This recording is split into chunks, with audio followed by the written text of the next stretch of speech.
পরিস্থিতিতে জল অনেকটাই ঘোলাটে।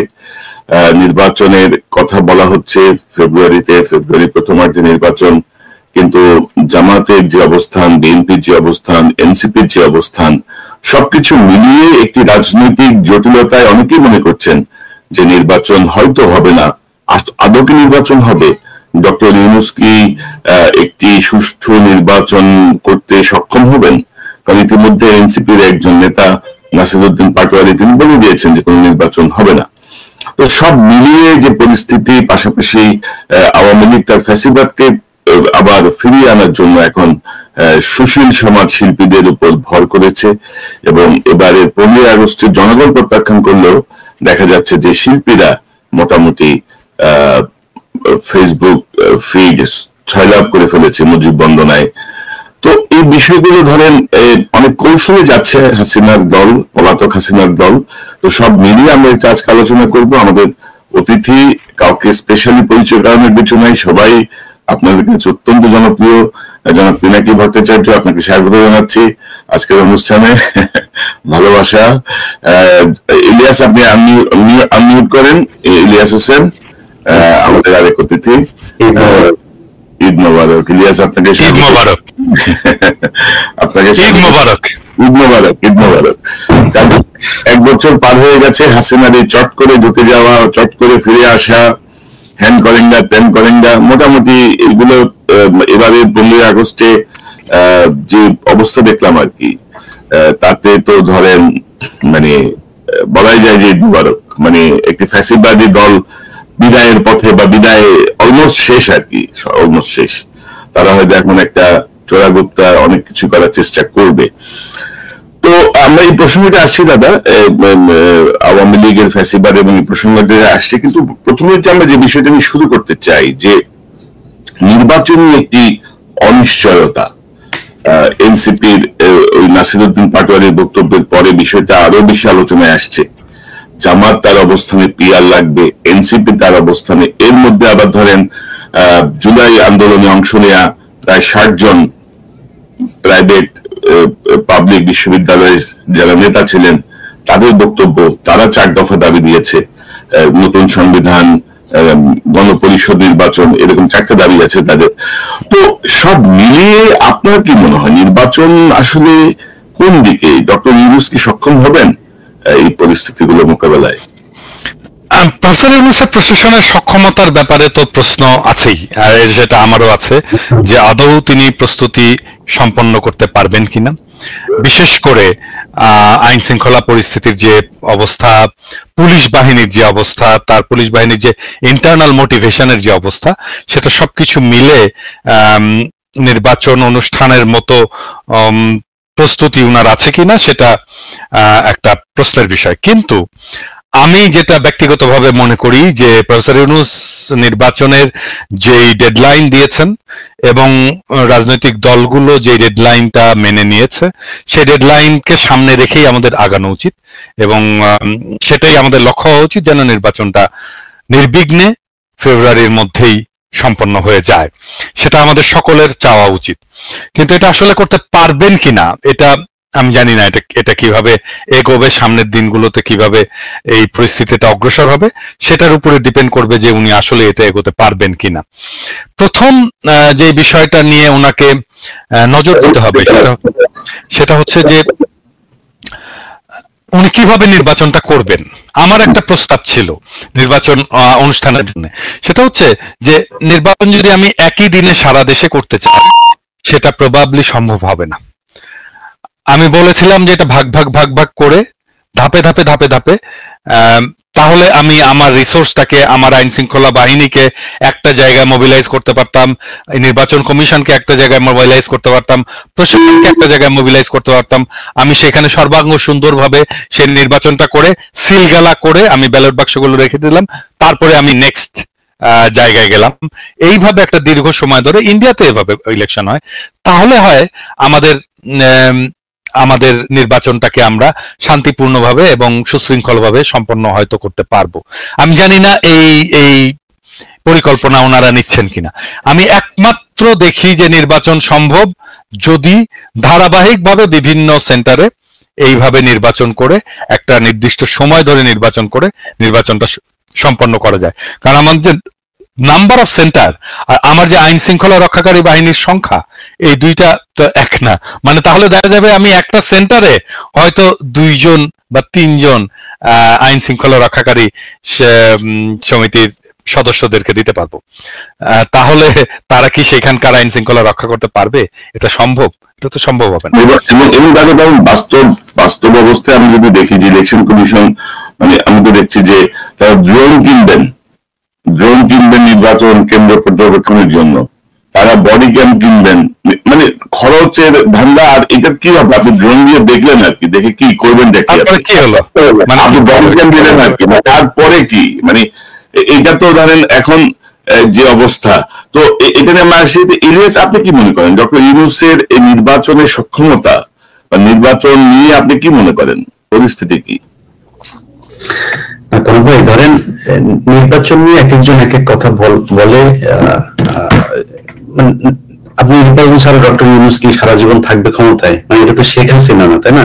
এবং আমার মনে হয় না যে শেখ হাসিনার মতো করে গায়ের জোরে কেউ নির্বাচন ছাড়া বাংলাদেশে থাকার চেষ্টা করবে। ডক্টর ইউনূসের তো সেই ইচ্ছা নাই।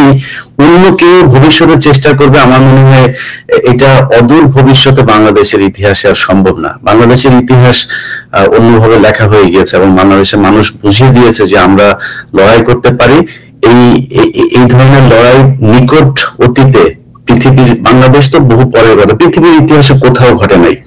একজন মানুষকে, আমি নিজে আমার কথা বলি, আমার বন্ধু হোক, আমার ভাই হোক, আর যেই হোক, আমার সামনে তার বুকে গুলি করছে আর আমি তাকে ধরে তারপরে নিয়ে আসবো, এই সাহস বোধহয় আমার হবে কিনা আমি জানি না।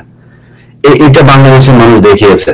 এবং আজকে বাংলা এডিশনে একটা নিউজ গিয়েছে, আপনি ঢাকা মেডিকেলের কয়েকজন ডাক্তারের বক্তব্য নিয়ে, যে ওই সময় কি হতো, জুলাইয়ের ওই সময় যে মানুষ যখন যেত, একজন মা তার সন্তানের মাথার খুলি তার হাতে করে নিয়ে গিয়েছে, যে স্যার আমার এই সন্তানের খুলিটা আপনি মাথায় ইয়ে করে, ওর নিঃশ্বাস ছিল নাকি তখনও, বলছে এটা ই করে দেন। আরো বিভৎস সব ঘটনা তিনি ডাক্তার বলছিলেন, বাংলাদেশ আজকে নিউজে এসছে। তো সেখান থেকে আবার ওই যে খাতাটা, আমার যে ভর্তির যে ইয়েটা থাকতো, এটা কি বলে, রেজিস্টারটা আবার গোয়েন্দা সংস্থার লোকজনকে ডাক্তারদের কাছ থেকে নিয়ে আসছেন, যে কারণে সঠিক তথ্যটা ডাক্তাররাও জানেন না যে কি পরিমাণে মানুষ মারা গিয়েছেন, আহত হয়েছেন। এটাই তো বাংলাদেশের ইতিহাস। তো 24কে এত ছোট করে দেখে, আমরা 71-এর সাথে মিলাইতে চাই না, কিন্তু 24কে যারা ছোট করে দেখে, এটাই বাংলাদেশের মুক্তি। ওই সময় আমাদের হাফ স্বাধীন হয়েছিল দেশ, এখন পূর্ণ স্বাধীনতা পেয়েছি আমরা 24-এর মাধ্যমে। ইন্টারাপ্ট করি ইলিয়াস, জি জি, আমরা 71-এর সাথে মিলাতে চাই না কেন? না, 71-এর মানে ওটা গেলে অনেক তর্ক আসবে, যেহেতু এখানে ধরেন এই স্বাধীনতা যুদ্ধটাকে যেভাবে করা হয়েছে, ডক্টর ইউনূস যদি চাইতো, গত 1 বছরে কি সম্ভব ছিল না দাদা, যে আমাদের কতজন মানুষ মুক্তিযুদ্ধে অংশ নিয়েছিল, কতজন শহীদ হয়েছে, কতজন ধর্ষিত হয়েছে, কার কার আজকে না বললাম কার কার আব্বারা হচ্ছে পাকিস্তানি মিলিটারি, এটা তো আমাদের খুঁজে বার করা দরকার। পাকিস্তানি মিলিটারিদের ঘরে কাদের কাদের পয়দা হওয়া, এটা জানা দরকার না? এটা জানুক, আমাদের জানাক, আমরা চাইতো না। মানে এটা হাসি তামাশার বিষয় না। 2 লক্ষ মা বোনের ইজ্জত, এটা বিশাল আকারের একটা অভিযোগ। আপনি সেটা করেন, খুঁজে বের করেন, আমরা তো চাই। তো সেটা তো সম্ভব না। আমি জানি না এটা আদৌ সম্ভব কিনা, করবে কিনা, কেউ তো করে না। ইলিয়াস, মানে আমার আগামী কালকে একটা বোমবাস্টিং এপিসোড আসবে মুক্তিযুদ্ধের নিহতের সংখ্যা নিয়ে। আমি এটা এখনই বলতে চাই না স্পয়লার দিয়ে। আমার বিশ্বাস এই ভিডিও দেখার পরে আমাদের অনেকের চোয়াল খুলে পড়ে যাবে আর কি। হ্যাঁ, এবং আমাদের সমস্ত রেকর্ডই আছে। হ্যাঁ, সমস্ত রেকর্ড আছে। এটা করা খুব জরুরি, এটা খুব করা জরুরি। আমি বাংলা এডিশনকে বলেছি যে প্রতিটা জেলায় জেলায় গিয়ে এই পুরো খোঁজ নিয়ে আসতে, এবং যাদের কথা বলা হয়েছে যে যারা ধর্ষণ হয়েছে, তারপর অনেক মানুষ মারা গিয়েছে বলা হচ্ছে, এই জায়গাগুলো আসলে কতটা সঠিক, কিভাবে ইতিহাসকে দূষিত করা হয়েছে, এই জিনিসগুলো আমার মনে হয় এই কাজগুলো করলে উঠে আসবে। যেখানে বললাম যে ওই সময়টা না আসা পর্যন্ত আমরা 24-এর সাথে তুলনা করতে চাই না, কোনটা বড় কোনটা ছোট সেটা। আমার জন্য 24-ই সব, আমার জন্য 24-ই স্বাধীনতা, আমার জন্য 5 আগস্ট হচ্ছে বিজয় দিবস। তো এটা আমি মানতে চাই। এখন যারা দেখেছেন 71, তারা বলতে পারবেন কতটা যুদ্ধ হয়েছিল সারা দেশে।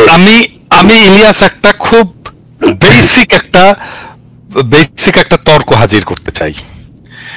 মানে বাংলাদেশের মানুষ স্বাধীন হতে চায়, এটা যদি 1971-এর আকাঙ্ক্ষা হয়ে থাকে, তাহলে ইন্ডিয়া এসে আমাদেরকে স্বাধীন করে দিয়ে যেতে পারে কি?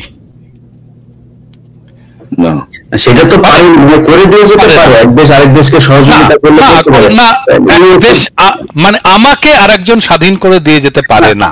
আমি বলছি যে তারা যদি সহায়তা দেয়, সামরিক সহযোগিতা দেয়, সেটা ঠিক আছে, কিন্তু তারা তো বলছে যে এটা হচ্ছে তাদের সাথে যুদ্ধ। তারা তো বলে না আমার বাংলাদেশকে স্বাধীন করতে। তারা 15 আগস্টে তারা এই কি বলে এই 16 ডিসেম্বর ইন্ডিয়া আমাকে স্বাধীন করে দিয়ে যদি যায়, সেটা স্বাধীনতা না। আমার খুবই মৌলিক একটা প্রশ্ন, ভারত যদি আমাকে স্বাধীন করে দিয়ে যায়, সেটা আমার স্বাধীনতা না। দাদা ওইটা আরো পিন পয়েন্টে বলতে পারেন যে আমাদের বিজয় দিবস 16 ডিসেম্বর, ওই দিন আমাদের দেশ স্বাধীন হলো। ওই 16 ডিসেম্বরের অনুষ্ঠানে আমার দেশের কে ছিল? একজনের নাম বলেন। ছিল না কেন? আমরা অন্য তর্কে চলে যাচ্ছি, কারণ এটা খুবই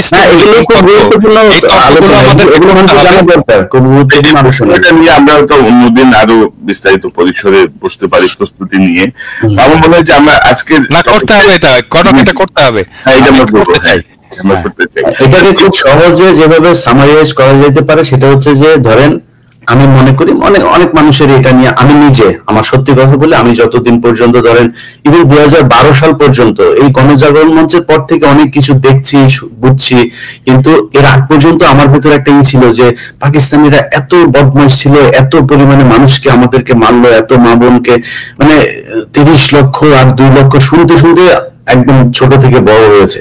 কিন্তু আমি খুব স্বাভাবিক একটা ইকুয়েশনের দিকে যাই। ধরেন আমি মনে করি যে 30 লক্ষ মানুষ মারা গিয়েছে।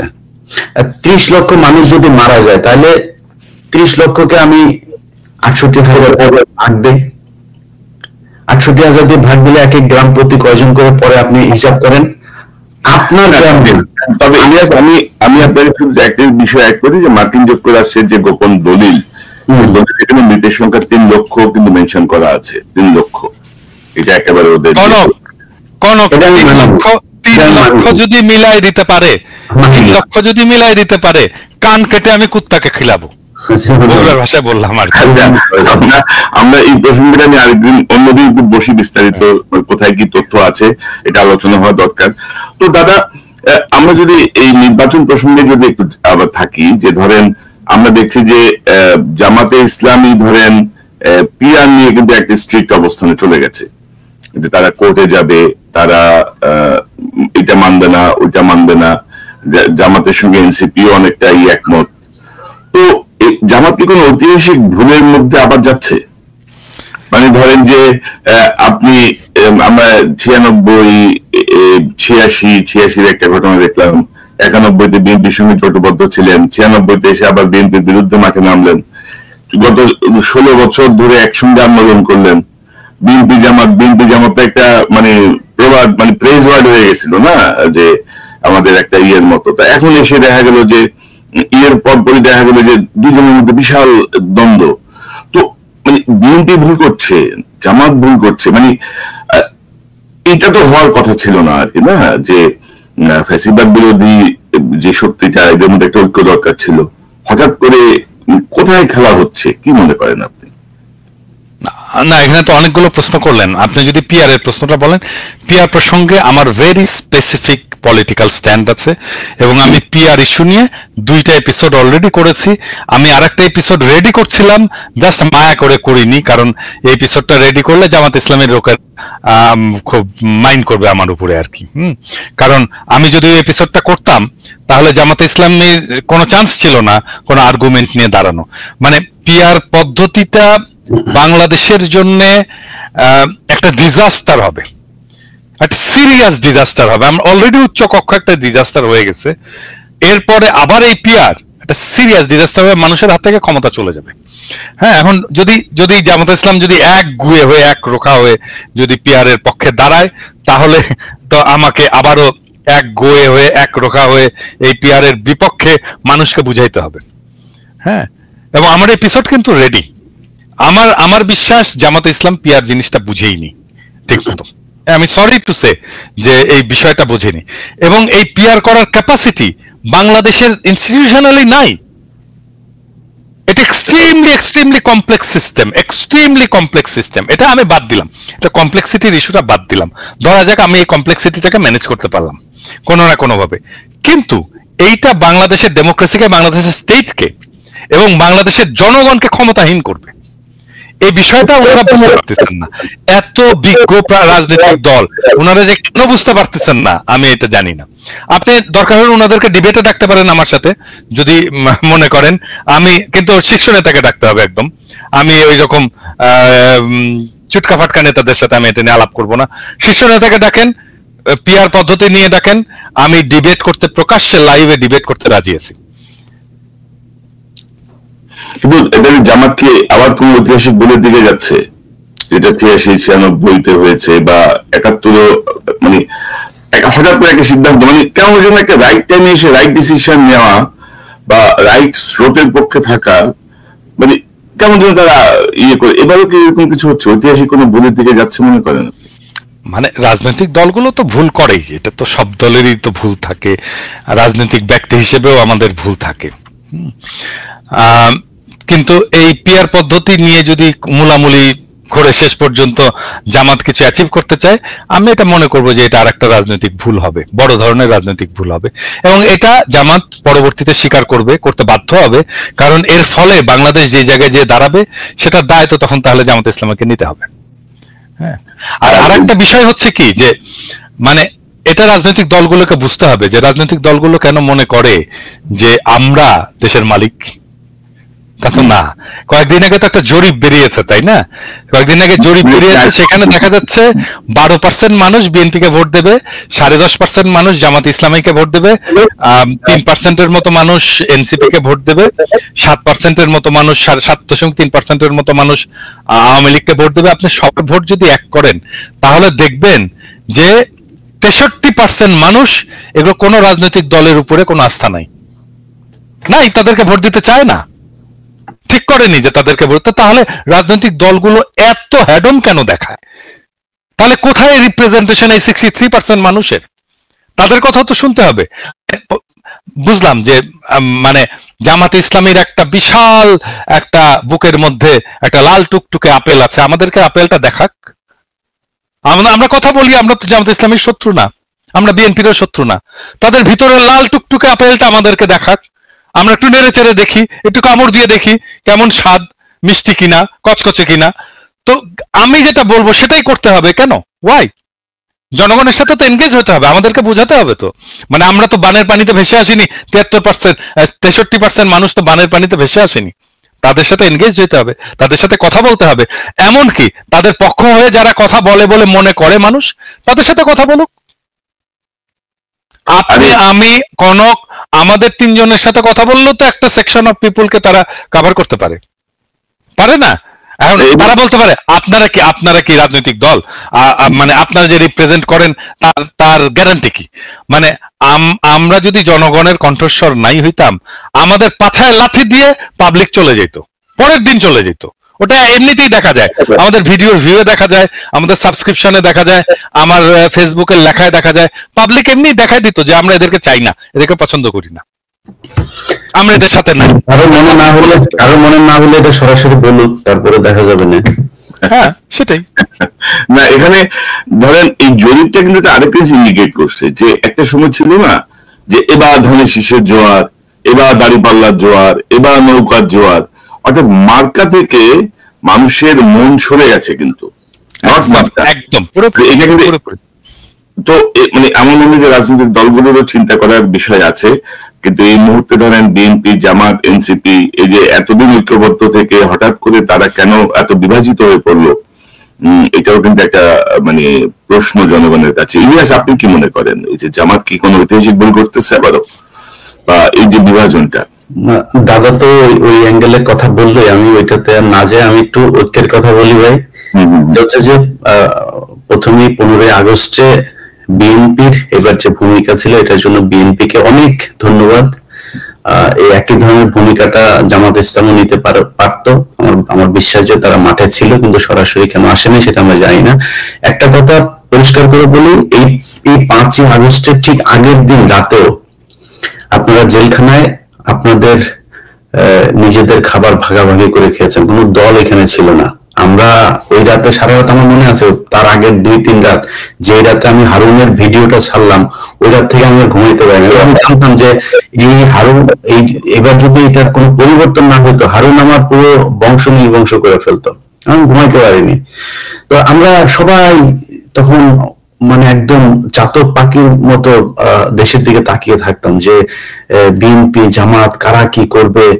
আপনাদের ভেতরে তো আমরা কোনো বিভাজন দেখি নেই। হঠাৎ করে এখন আমি যেটা লক্ষ্য করছি যে সবার ভেতরে না, কিছু কিছু নেতাদের মাঝখানে খুব অতি উৎসাহ কথাবার্তা বলে তারা নিজেদের ভেতরে একটা বিভাজন তৈরি করছে। দেখেন ভাই, বাংলাদেশে গত 15 বছরে আওয়ামী লীগ একটা জিনিস করতে পারেনি, সেটা হচ্ছে একটা বলার মতো, তুলনা করার মতো একটা বিরোধী দল তারা তৈরি করতে পারে। অনেক চেষ্টা করেছে, সব শেষ নির্বাচনে তারা ড্যামিনেশন ভোট টোট দিয়ে তারপরে চেষ্টা করেছে, পারেনি। বিএনপি এবার যেটা পেয়েছিল, অত শক্তিশালী একটা বিরোধী দল পেয়েছিল। জামাত এনসিপি তারা যদি বিরোধী দলে আসতো, সারা পৃথিবীর কাছে আমার মনে হয় বিএনপির জন্য এটা সবচেয়ে সুবিধাজনক একটা জায়গা থাকতো। ধরেন বিএনপিকে এতদিন ধরে জঙ্গিদের নেতা বলা হয়েছে, এই প্রথম আলো ডেনিস এরাই বানিয়েছে। এখন জামাত ইসলাম তো হুজুরদেরই দল, জামাত ইসলাম, তারপরে এইদিকে অন্য ইসলামী দলও তার সাথে আছে, এনসিপি। আর বাংলাদেশের মানুষ এমনিতেই 500 মানুষ এক জায়গায় হলে 150 মানুষের মাথায় টুপি থাকে। তো এটা দেখে বিএনপির বিরুদ্ধে যখন সামনে ক্ষমতায় আসার পরে আন্দোলন হতো, বিদেশিরা কি দেখতো যে হুজুরদের বিরুদ্ধে, আর হরতাল মিটিং মিছিল এসব হলে মারামারি হয়তো, পুলিশও একটু মারতো, এরা দেখতো যে ওকে ঠিক আছে, বিএনপি ইসলামী দলের বিরুদ্ধে অবস্থান নিয়েছে।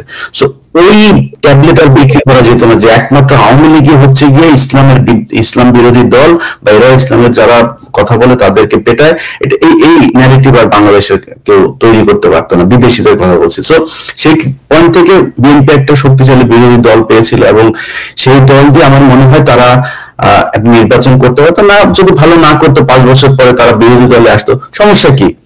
বিরোধী দলে তো এই দেশে অনেকেই ছিল, কোন সমস্যা হয়নি। তো যখন ফ্যাসিজম এই দেশে মাথা চাড়া দিয়ে উঠলো, তখন হচ্ছে গিয়ে মানুষকে গুম হইতে হয়, খুন হইতে হয়, মানুষ কথা বলতে পারে না, ঘর থেকে ঘরে ঘুমাইতে পারে না, তো এগুলো হয়েছে আমরা দেখেছি। এখন সেই জায়গার চাইতে আমার মনে হয় ভালো জায়গা আছে। আমি যদি কাউকে জিজ্ঞেস করি, আপনারা 2 জন আমার সাথে আছেন, কনক ভাই কালকে ফোন দিলাম, কনক ভাই বলছিল ইলিয়াস খুব খারাপ অবস্থা, গত মাসে খুব টেনে টুনে ঘর ভাড়া দিয়েছে।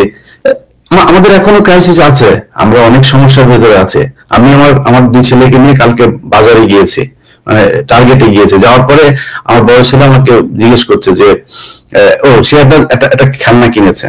খেলনা কেনার পরে আমার এই আপনার ওর যেই দামের জিনিসটা কিনেছে, ওর মাথায় কি কাজ করেছে আমি জানি না, যখন ক্যাশে এসছে তখন ও বলতেছে যে আব্বু এই ও না, আমার পকেট থেকে কিছু টাকা বের করেছে। তো আমার পকেটে প্রায় 7-8টা $100 নোট। ও তখন বললো যে আব্বু তোমার কাছে কত টাকা আছে? ঠিক আছে, আমি বললাম যে এই 700। আমি বললাম কত ডলার দরকার তোমার? সব আছে, তুমি যেটা চাও সেটা। তাহলে আমি আবার গিয়ে সে কিনে এসে, মানে হয়তো দেখেছে যে ক্রাইসিস যায়, এগুলো নিজের চোখের সামনে দেখেছে, ওর মাথায় এটা কাজ করেছে। তো আমরা তো এখনো সমস্যার ভিতরে আছি। তারপরেও যদি জিজ্ঞেস করি, পিনাকিদার শরীর অসুস্থ, উনি বেড রেস্টে আছেন, হসপিটালে ছিলেন, এর মাঝখানেও যদি জিজ্ঞেস করি যে দাদা আমরা এখন কেমন আছে, আমার মনে হয় 5 তারিখের চাইতে 1000 গুণ ভালো আছে। এবং এই কথাটা বিএনপি এবং জামাতের, এই যে নয়ন ভাই মাঝখানে একটা করলো, তুমি কে আমি কে বাঙালি বাঙালি। নয়ন ভাই, এই তুমি কে আমি কে বাঙালি বাঙালি, নাকি তুমি কে আমি কে বাংলাদেশি বাংলাদেশি, এটার জন্য জিয়াউর রহমানকে জীবন দিতে হয়েছে। এটার জন্য আপনাদের এই গত 15 বছর জেলখানায় ছিলেন। তো আপনি যদি বাঙালি হয়ে যান, মুসলমান না হইতে পারেন, তাহলে তো আপনি এই আন্দোলন যেটা করলেন এটা করার কোনো দরকার ছিল না। আপনি তো ভালো থাকতে পারতেন, আগে আওয়ামী লীগে যোগ দিতেন। বাঙালি হলে তো সমস্যা। বিষয়টা হচ্ছে ওইটাই, ধরো হাসিনা মুক্ত বাংলাদেশ, এটার থেকে বড় শান্তি আর বড় অর্জন আর কিছু হতে পারে না। এরকম একটা ফ্যাসিবাদ যে সরবে, বিএনপি হাসিনা পালাইছে, এটা বিএনপি নেতাদের বুঝতেই আপনার 10-15 দিন সময় লেগে গেছে। আদৌ গেছে কিনা, আদৌ সম্ভব কিনা এটা। একই অবস্থা ভাই, একই অবস্থা আমাদেরও। কিন্তু আমি সেই কথাটা বলছি যে বিএনপি এবং জামায়াত এই দুইটা দলের ভিতরে আপনাদের কাছে অনুরোধ থাকবে, ভাই আপনারা দুই দল একসাথে তো ক্ষমতায় যাইতে পারবেন না, যে কোনো একজনকে ক্ষমতায় যেতে হবে। আপনাদের ভিতরে অনেক কিছু হবে, মারামারি হবে, খুন হবে। এই দেশে হয়েছে রাজনীতি নিয়ে, ডিশ ব্যবসা নিয়ে প্রতি মাসে 2-4 জন মানুষ মারা যায়। সো আপনাদের দেশের ক্ষমতা নিয়ে তো গ্যাঞ্জামে মানুষ মারা যাবে, যুদ্ধ হবে, অনেক কিছু হবে। বাট একটা পয়েন্টে আপনাদের কাছে অনুরোধ, আমি আমার জায়গা থেকে, পিনাকির জায়গা থেকে বা কনক সাগরের জায়গা থেকে সবার একটাই আমার মনে হয়, আমি বিএনপি মহাসচিবের বিরুদ্ধে 5 তারিখের পর কথা বলেছি কেন, আপনার বুকের ভেতর চিন করে শেখ মুজিবের জন্য, এই জন্য। অতএব আওয়ামী লীগ এবং ইন্ডিয়া জায়গাতে যদি আপনারা টাচ না করেন, অন্য যা বিষয় নিয়ে আপনারা সারাদিন বিরোধ করেন, একবার আপনারা আসবেন, একবার ওরা আসবে, বা এইভাবে চালান, তারপরেও ভালো থাকবেন। এখন কিন্তু কেউ ক্ষমতা নাই, বিএনপিও নাই ক্ষমতায়, আর জামাতও নাই। সো তারপরেও ভালো আছেন, অন্তত এইটুক ভালো থাকবেন, ঘরে ঘুমাইতে পারবেন, পুলিশ আপনার বাসায় যায় না, এখন গুম হওয়ার ভয় নাই, শেখ হাসিনার মতো তুলে নিয়ে যাবে না যে কোনো সময়। সো এই জায়গাগুলো অন্তত আল্লাহর কাছে শুকরিয়া করেন। এবং দুইটা দলই আপনাদের কাছে অনুরোধ, এই কাদা ছুড়াছুড়ি, এবং এনসিপি কেও বলবো যে কেউ কারোর বিরুদ্ধে কাদা ছুড়াছুড়ি বাদ দিয়ে একটা পয়েন্টে আসেন, ভোট হবে এই দেশে, ভোট নিয়ে কোনো ভয় নেই, ভোট হইতেই হবে। সো প্রস্তুতি নেন, ভোটে আপনাকে মানুষ ভোট দিবে, ভোট হবে কি হবে না এটা নিয়ে চিন্তা ভাবনা করার দরকার নেই। তো দাদা একটা প্রসঙ্গে যেতে চাই, মানে এনসিপি প্রসঙ্গের পরে আমি ইউনূস সরকারের প্রসঙ্গে যেতে চাই। তাহলে এনসিপির বিষয়টা আপনি কি দেখতেছেন? মানে ধরেন এরা মানে আমি আসলে এদের হিসাব মিলাইতে পারি না। ধরেন আমি যদি একটা কথা বলি, ধরেন আসিফ মাহমুদ যে কদিন আগে, ধরেন 1 বছর আগে, যে ধরেন বুলেটের সামনে দাঁড়ায় গেছে যে গুলি খাবো, সে এখন পুলিশ প্রটোকলের মধ্যে তার ব্যক্তিগত অস্ত্র ক্যারি করতে হয়। তার তো সব জায়গায় সে প্রটোকলের মধ্যে, সিকিউরিটির মধ্যে, তারপরেও তার ব্যক্তিগত অস্ত্র লাগে। তারপর সে ধরেন এই যে হাঁসের মাংস খায়, নীলা হতে নাহলে ওয়েস্ট ইন্ডিজে খায়। মানে আমি বুঝলাম না আর কি, তাদের জুলাই সনদ ঘোষণা হয়, তাদের নেতাদের অবকাশের জন্য তারা চলে যায় কক্সেস বাজারে। এতদিন পরে যে জুলাই সনদ হইলো, সেই সনদে ধরেন শহীদদের সংখ্যাটাই তো ভুল। মানে জাতিসংঘ বলে 1400, ওনারা বক্তৃতায় বলে 2000, ওইখানে লেখা হয়েছে 1000। তো এই যে অবস্থাটা, মানে এক এক নেতা এক এক রকম করে কথা বলছে। কেউ বলতেছে এইটা ঘুরাই দিবে, এটা উড়াই দিবে, হ্যান করবে, ত্যান করবে। জিয়াউর রহমান বা মানে একটা প্রতিষ্ঠিত সিনিয়র রাজনৈতিক দলের ব্যাপারে তাদের যে মনোভাব, তো এগুলো মানে এসব মিলে কি মনে করে, মানে কি এনসিপি হয়েছে কি, এনসিপিতে কি ভর করছে?